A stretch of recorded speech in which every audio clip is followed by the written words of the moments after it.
Episode 4. Pagi ini seperti biasa Rea beraktivitas di dapur setelah sholat subuh. Gavin masih terlelap, apalagi sekarang hari Minggu. Kemungkinan Gavin akan bangun lebih siang. Rea memasak sop ayam, telur dadar, dan tumis brokoli. Sebenarnya ia bingung memasak apa. Di rumahnya dulu, Bibi Lilis sering memasak sop dan tumis brokoli. Ia browsing resep di internet dan memilih resep yang menurutnya simpel dan mudah dipraktikkan. Seusai masak, Rea mandi agar badan lebih segar dan wangi. Ia memilih dress simpel tanpa lengan, kerah yang agak rendah, dan rok dress yang mini. Lagi-lagi mengumbar paha mulusnya. Ia mencoba berpakaian sesuai selera Gavin. Lama-lama ia terbiasa dengan model pakaian seperti ini. Ia hanya berani mengenakannya di apartemen, semata untuk tampil lebih menarik di mata Gavin. Ia mengambil sebotol parfum yang dulu diberikan keluarga Gavin untuk seserahan pernikahan. Ia suka wanginya. Gadis mungil itu kembali ke dapur untuk menyeduh kopi. Sudah jam 7. Ia menduga Gavin akan bangun sebentar lagi. Benar saja, suara gemericik air terdengar dari kamar mandi, yang artinya Gavin sudah bangun. Laki-laki itu keluar setelah menggosok gigi dan mencuci muka. Ia terkejut saat aroma kopi menyeruak. Ia melirik Rea yang meletakkan secangkir kopi di meja makan. Bukan kopinya yang menarik perhatiannya, tapi penampilan Rea yang semakin hari semakin menantang. Bagaimana tidak, dress yang ia kenakan berukuran mini, mengekspos paha mulusnya dan gaun itu juga menonjolkan belah dadanya. Gavin sekuat tenaga menahan godaan di pagi ini. Ia tak mencintai Rea dan tak akan melakukan sesuatu padanya. "Aku buatkan kopi dan udah masak juga," ucap Rea seraya mengulas senyum manisnya. Gavin melirik secangkir kopi dan makanan yang tersaji di atas meja. Ia menarik mundur salah satu kursi lalu duduk.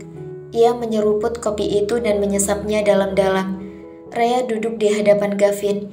Ia senang karena Gavin mau meminum kopi buatannya. Kopi itu terlalu manis untuk Gavin. "Aku biasa minum kopi dengan 1 sendok teh gula. Itu sudah cukup," ujar Gavin datar. Rea tahu, Gavin tengah mengkritik kopi racikannya yang sepertinya terlalu manis. "Apa terlalu manis?"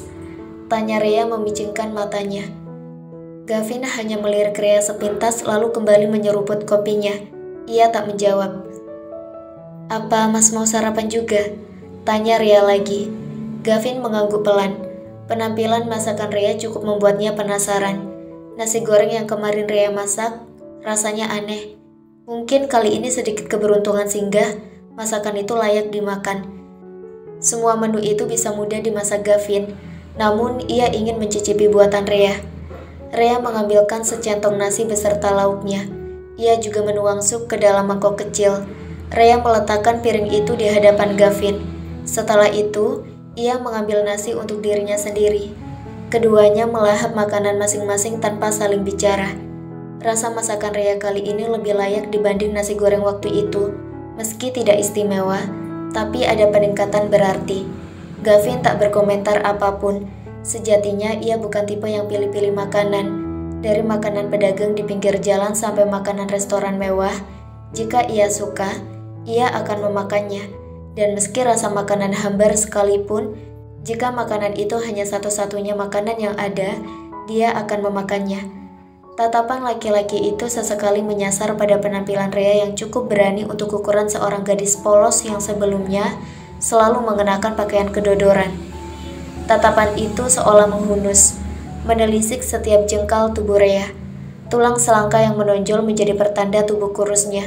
Namun entah kenapa terlihat begitu seksi.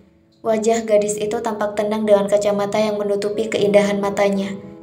Gavin melihat Rea tanpa kacamata beberapa kali. Sebenarnya ia memiliki sepasang mata yang indah dan bening. Gavin bingung sendiri. Gadis ini polos tapi seakan tahu banyak bagaimana memikat laki-laki hanya dengan mengenakan pakaian yang agak terbuka.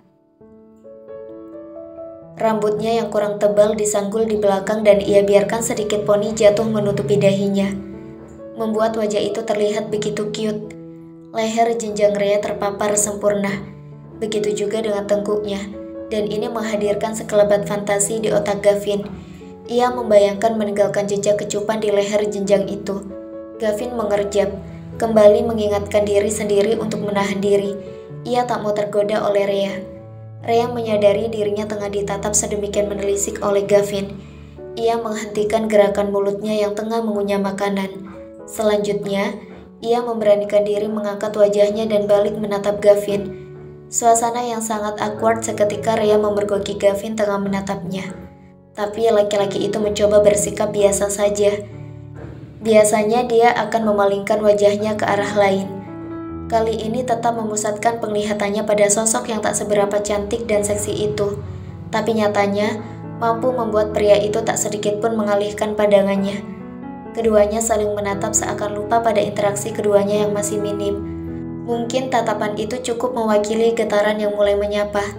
Mendadak Rhea merasa gugup dan salah tingkah sendiri. Untuk menetralkan kegugupannya, ia menyantap kembali makanannya. Sesekali ia melirik Gavin dan laki-laki itu masih menatapnya. Rhea semakin canggung. Dering ponsel Gavin membuyarkan kecanggungan itu. Gavin mengangkat telepon. "Ya, Pak." Gavin mengaktifkan speaker. "Gavin, kalau kamu ingin cuti honeymoon, lebih baik sekarang saja ambil cutinya. Kalau menunggu sampai nanti, pekerjaan kamu akan semakin padat."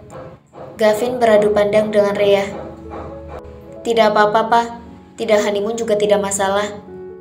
"Ya, honeymoon juga penting, agar waktu kalian untuk berdua lebih berkualitas. Papa ingin cepat dapat cucu." Seketika Gavin dan Rhea melongo sejenak. Keinginan yang tak mungkin terrealisasi selama tidak ada kontak fisik yang intim antar keduanya. "Sabar aja, Pak. Kalau udah waktunya juga pasti dikasih cucu." "Ya sudah, Papa mau sarapan dulu. Salam untuk Rhea."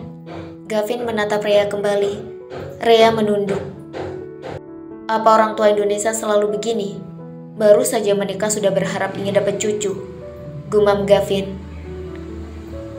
"Pernikahan memang begitu kan? Sudah wajar dan normal jika suatu saat hadir anggota baru dalam keluarga. Kecuali jika..."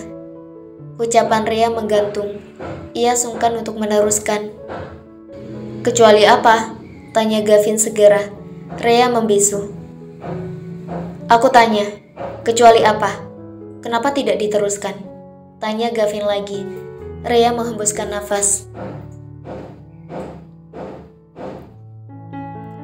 "Kecuali jika suami istri tidak pernah menyentuh istrinya, maka harapan orang tua untuk memiliki cucu tidak akan terwujud," jawab Rhea pelan tanpa berani menatap Gavin.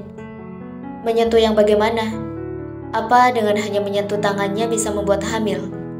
Gavin mencoba meledek Rhea. Ingin tahu sejauh mana pikiran gadis polos itu berkelana. Wajah Rhea memerah. Bagaimana bisa Gavin bertanya hal seperti itu? "Kenapa tidak menjawab?" cecar Gavin. "Mas pasti jauh lebih paham dariku," sahut Rhea menimpali. Gavin menyeringai. Ia bangkit dari posisinya. Langkahnya semakin dekat pada gadis itu. Debaran di dada Rhea semakin bertalu. Gavin menyandarkan tangannya di meja dan ia menundukkan badannya hingga jarak antara dirinya dan Rhea semakin dekat. Rhea gugup dan deg-degan kalau wajah Gavin terpampang begitu dekat di depan matanya. Pria itu menatapnya penuh selidik. "Kamu menantangku untuk menyentuhmu?" Pertanyaan Gavin membuat semburat merah di wajah Rhea semakin kentara. Rhea mendorong mundur kursi yang didudukinya agar semakin menjauh dari Gavin. Ia beranjak dan berbalik. Saat hendak melangkah, Gavin mencengkeram tangan Rhea dan mendorong gadis itu hingga menghimpit dinding. Rhea tersentak kaget. Gavin mengurung gadis berkacamata itu dengan kedua tangannya yang ia sandarkan di dinding. Di sisi kanan dan kiri tubuh mungil Rhea. Gadis itu semakin deg-degan hingga nafasnya terdengar memburu. Gavin mendekatkan wajahnya, memiringkan sedikit dan mencoba menyentuh ujung bibir Rhea dengan bibirnya. Rhea memiringkan wajahnya ke kanan, menghindari ciuman Gavin. Laki-laki bercambang tipis itu tak menyerah. Ia memiringkan wajahnya kembali dan berusaha mencium bibir Rhea dari arah yang berlawanan dengan sebelumnya. Lagi-lagi Rhea memiringkan wajahnya kembali. Gavin yang kesal dengan ulah Rhea menangkup kedua pipi Rhea dengan kedua tangannya. Ia menghadapkan wajah Ria agar mau menatapnya. Nafas wanita itu terdengar berkejaran. Gavin mendekatkan wajahnya. Kali ini Ria pasrah. Ia terpejam. Gavin menelusuri garis pipi Ria dengan jari-jarinya. Ditatapnya wajah Ria yang terlihat cemas dan takut. Entah kenapa, wajah Ria terlihat begitu mulus. Jauh lebih menarik dari sebelumnya. Laki-laki itu hanya mengusap bibir Ria. Setelah itu, ia menjauh dan melangkah meninggalkan Ria yang mematung. Ia tak ingin jauh pada gadis itu. Ria membuka matanya. Entah, ia harus lega atau kecewa karena Gavin tak jadi menciumnya. Debaran itu masih merajai. Ria meraba dadanya dan merasakan degup jantungnya berpacu lebih cepat. Tanpa tahu alasannya, senyum itu tiba-tiba terulas. Ia tak mampu mendeskripsikan perasaannya. Ia hanya merasa bahagia.